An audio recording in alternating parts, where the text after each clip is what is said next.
Yeah, welcome to episode 3 of Tales from the Trenches. Today we have Meghan Moore, Principal of Burke & Associates. So Meghan, tell us a bit about yourself and your role at Burke & Associates. Thank you, Partha. Thanks for the opportunity. A bit about me. I've been a director here for about 4 years. I've been at the firm probably about 5 or 6 now. In practice, in my 13th year of practice. So mostly practice in commercial business and litigation here at Burke's, although I help out also with the Wills and Estates team. That's really me in terms of the role here. I, as well as the legal practice side of things, operationally, I'm assisting with IT, advancements in IT, our strategy and marketing mostly. Although the day-to-day gets me caught up in other things too, which is all part of it. It's all fun. So, yeah. It sounds pretty full on, Meghan. And it is. Yeah. From that, it's an all-encompassing role, obviously. You are one of the very few lawyers, Meghan, in Australia who has been admitted, obviously, to the New York State Bar. So, Can you tell us a bit about what motivated you to pursue admission to the New York State Bar? Yeah, I think, as far as I know, in Victoria, there's sort of only a handful of us that have passed the bar. I think there's quite a few that have taken it and haven't succeeded. Especially on the first try, which is, luck, a bit more than luck, maybe. Yeah. But much more than luck. Yeah. But I guess what motivated me to take the bar, when I was admitted to practice here in Australia about 13 years ago, one of my closest friends who came to my admission, it reminds me now, I don't remember this then, but that I did say to her that day when we'd finished the admission that I wanted to be admitted in New York one day, and that I wanted to sit the New York bar because I'd heard it was one of the hardest exams in the English language. So I thought that was good enough reason at the time. But then I think practice life kind of went on and, I thought about it from time to time, but not really seriously. I looked into a few of the bar review courses that were offered over the years to kind of prep you to take the exam, and there wasn't that many of them, and they were pretty expensive for a young lawyer too, so that kind of put me off. But then about 4 years ago, I assisted in running a piece of litigation which was based in the States. Client was here, but I briefed local counsel there to assist as well, and so that kind of had me going over to the States a couple of times for mediations and sort of interlocutory hearing and things. So I was sitting in court there one day in federal court in that state, and the client had said to me, you know this case, better than anyone, like why can't you get up and advocate? Why can't you sort of say anything? And I said to him, I can't, like I'm not licensed in the States, so I'm not allowed. So that's why we've got local counsel here to do that. But I started to think, well, it's not dissimilar at all. The adversarial sort of process they have, it's a common law jurisdiction, just like we are. And I thought, look, this is going to happen more often. There's going to be people who are doing business across countries who are then perhaps getting into dispute because of that. In terms of this is a contractual dispute where the governing clause was the US, so that's what kind of ended us up there. So I thought, well, I can, now's as good a time as any. So I think I could do that, and it is a really rare thing. So that's what kind of spurred me on. So I started studying when I was kind of, I think, midway through that piece of litigation, thinking potentially as well that it might come in handy if that litigation continued. Ultimately it didn't, but if it did, that could have gone on for a number of years, and it may have become useful to me in that piece of litigation as well. So fascinating. You say that. So overall, in terms of getting admitted locally enough, here is locally tough enough. How did you sort of manage the logistics of pursuing admission in New York? What was that like in real life? And in managing your time commitments as a principal of Burke and Associates Yeah. and doing that in such a hard exam. That must have been super tough. It was. I mean, I sort of think back to it now and I think, I don't know if I could do that again. I'm not really sure how I did it at the time. It was, I mean, truthfully, it was like hard work. It was hard. And it was a lot of work, and it was a commitment that I'd made just to really give up any other parts of my life other than managing the practice, running the practice, my clients, and then going home, you know, trying to get home by kind of 7 and then having dinner and hitting the books till, you know, 11, sometimes 12 o'clock at night, like most weeknights. And then on the weekend you were kind of doing your test exams. So really not cutting any corners on the study, you know, super nerdy things like making flashcards and sitting there for the entire 6 hours of one of the portions of the exam and just doing the practice exam, you know, which a few of them, writing practice essays, sending them into the course to be marked, taking the feedback. So it was just a real investment by me that's what I was going to do, and if I was going to do it, I was going to pass the first time. I was going to do it well, and I knew how hard the exam was, and that it just wasn't an exam that you could scrimp on, study or cram or anything like that.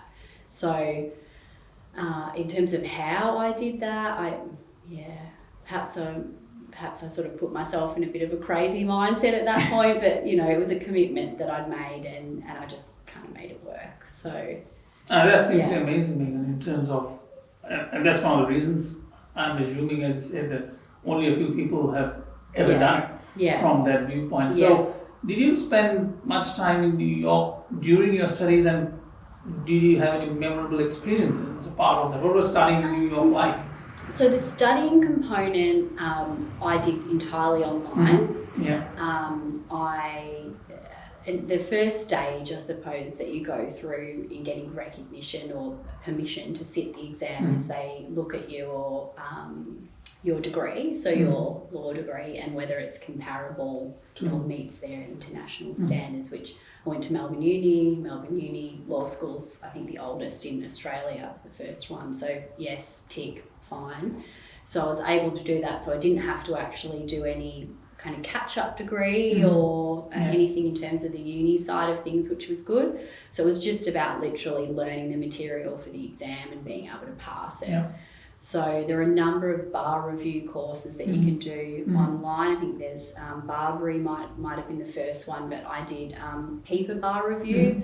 So that's entirely sort of all recorded and things. So you can do it any time, which suited me with work and things. So it was watching lectures entirely online, and then you're sort of doing the assessments and sending those in. So I didn't actually have to go to New York to study, at all, really. So it was the only times that I was in New York were the kind of 3 times that were part of the exam. So the first part, which is the hard part, the sitting the bar exam, and then there's a professional responsibility and ethics component as well, which is a separate exam, but it's at a completely different time of the year. So I flew over to sit that afterwards, and then to go over for the admission. So memorable experience, it would be from the exam, from that that first portion, really, the hardest portion, which is a 2-day exam. So 2 full days. The first day is the morning session, 3 hours of essays, so it's 6 essays and you have to write in 3 hours. So that was tough. And then you have lunch for an hour, and then there's almost like what I do every day, really, which is you get a packet of case study, facts, materials, legislation, and then you have to write like a memorandum of advice or a brief to council or whatever it might be. So that, and they give you the material for that. So that's more about testing your analytical skills and your ability to advise and that sort of thing. So that was fine. So that was the first day, and I thought, it's not so bad. There's a lot of people in the room who are clearly their entire life is kind of hanging on this exam, so they're very stressed. And I was more, oh, you know, this is an additional thing, like this is like fun to have, like, so yes, I wanted to pass, but it wasn't as much pressure on me. So I think that probably helped a little bit in terms of freeing me up to be able to think clearly as well. So I felt, you know, I was a little bit like gung-ho after the first, like, oh yeah, you know, no, I went fine, you know, I've got this. So I went actually to a cafe across the road at the end of the first day, and I was, you know, sitting there and thinking, yeah, you know, I've done really well. And there was a French woman came into the cafe as well, and she said, did you come from the exam? Did you take the exam today? I said, yeah, took the exam. She said, oh, me too. She said, oh, it's my second time sitting the exam. And she explained that she has been working in a firm in New York for a good sort of 7 years, I think, at that point. It's your second time. Yeah, but she sort of failed the first time, and I said, oh no. She said, oh, how do you think you went, you know, today? I said, oh, you know, fine, very well, you know, I think I passed, no problem. She said, oh, wait for tomorrow. She said, wait for tomorrow. I was like, oh, what do you mean wait for tomorrow? She said, tomorrow is the multiple choice day. It's called the MPT. So, MBE. She said, it's just wait. Oh, okay. So I went into the second day, and I think it's 200 multiple choice questions in 6 hours. And I worked it out that it's about a minute and 43 seconds for each question. So you sort of have that in your mind, and reading through the questions, I, you know, realised that they weren't as easy as the ones I'd studied for. Like they were a lot more difficult. And that kind of, then I started to panic. You know, and you're sort of watching the time. There's a big, like, digital, big red clock kind of ticking down, and you get to the last hour of this 6 hour session, and your brain is just it's slowing down, and you know that it's slowing down, and then so you start to panic a little bit more. So I felt, I've just never had an experience like it. Like it truly tested my brain to the limits. And I got outside and just sort of almost collapsed on the pavement outside. Like I just felt so depleted. Yeah. So I think that was the most memorable, I suppose, part of it, because because I'd never been floored that much. You know, I thought I had it in the bag and just completely didn't.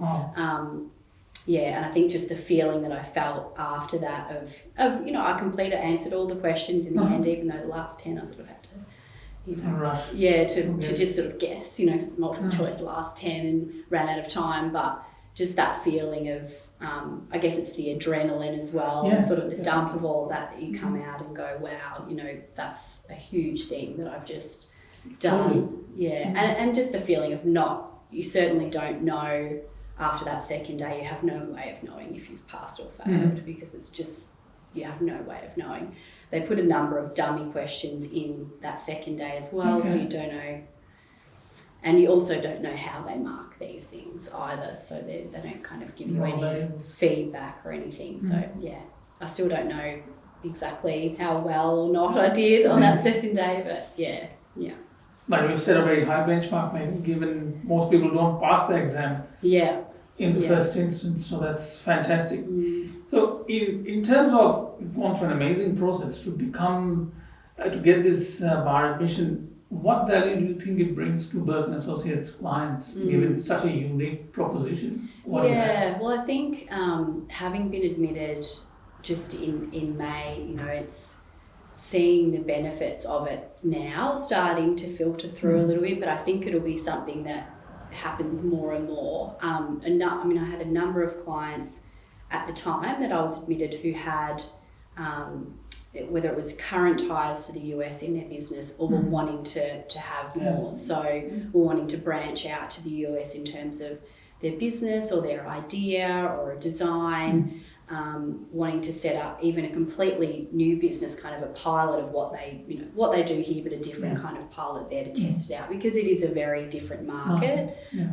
Obviously, huge. It's one of the biggest in the world. Very different to here. So I think that's where the value is going to come the most, is where we have a client that's based here, whether it's a hub of their business or them personally, that they live here and they're looking to extend those ties into the US in some way. It could also be that they're looking to relocate in terms of family life and things. I've definitely had those clients too. So it's just wanting to have that touch with a lawyer here who has that experience and practice, and who has really good connections in the States too, because I've got a lot of partners who, whether I've worked with them before or connections that I've built from my visits over there since, that I'm road testing, so that I know who I can go to and trust when I'm outside of my scope of expertise. It might be that they need specific advice, say, on a really discrete property issue within the states that, in a particular state that I couldn't advise on, then I know who to go to for that. Health regulatory advice as well in the States. There's a number of contacts I have who are, just expert in that field. So sometimes it's about knowing how to, where to advise where you can here locally, and then to partner with those overseas as well. So, That's an excellent value. And I said more and more businesses are looking to go to the US, being one of the largest markets, and a tough market to crack also. Yeah, I think so. And I think the other element to it is the dispute side of things as well. So, the US is a highly litigious country. It's adversarial, the same as us, but even more so. We have particularly in Victoria, we have a really strong emphasis on mediation, alternative forms of dispute resolution, and kind of exhausting all those options before commencing proceedings. That's not the case in the States, so that can take a lot of people by surprise when they are doing business here or live here, and then kind of find themselves in a dispute and would handle that dispute the normal way that they would handle any dispute here, and then find themselves in hot water. And it can often be the case that clients have contracts that they might not even realise when they sign it, but that the governing law clause in the contract relates to it or is the US. So if there is a dispute, our law might not apply at all. It will be subject to the US, and they might find themselves, being sued over there, which is not ideal. So it's a very complex area of law, and clients would be comforted, obviously, by your expertise and networks, Meghan, around this very specialized area. So, in terms of the incredible legal experience that you've had in doing this incredibly tough thing that very few legal professionals have done, if someone is looking to do this, what tips would you give them as someone who has gone through that experience and done so well?